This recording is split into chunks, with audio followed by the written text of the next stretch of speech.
Posibleng sa Agosto pa simula ng Senate Impeachment Court ang paglilitis ni Vice President Sara Duterte. Ayon po yan kay Senator Judge Joel Villanueva. Saksi, si Tina Panganiban Perez. Kahit magbubukas na ang Kongreso sa July 28, posibleng magpalipas pa ng isang linggo o sa August 4 bago masimula ng impeachment trial laban kay Vice President Sara Duterte.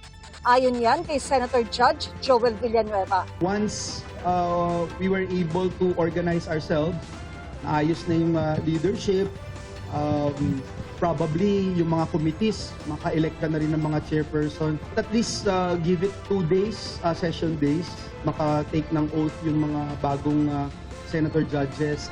Kinontra rin ni Villanueva ang giit ng House Prosecution Panel na no choice ang Senado kundi maglitis at magdesisyon sa trial. Pwede anya nilang i-dismiss ang complaint, depende sa kung may humiling at makumbinsi sila. How would I vote?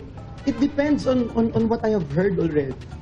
It depends on what I have gotten as a senator judge. Kasi kung hindi pa ako ready mag-decide, then I will vote against it.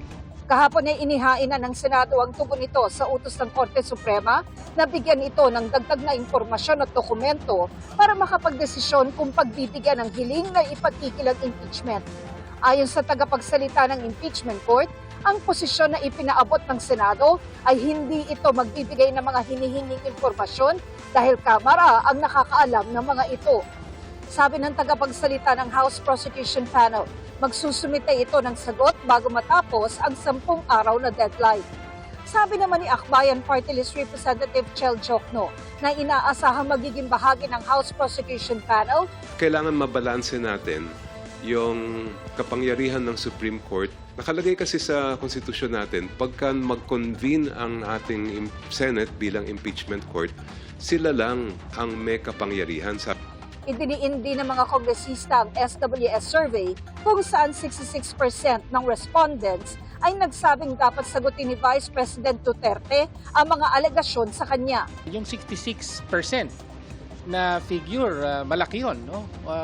Malinaw, overwhelming majority yan sa pamamagitan lang ng impeachment trial, masesettle ito.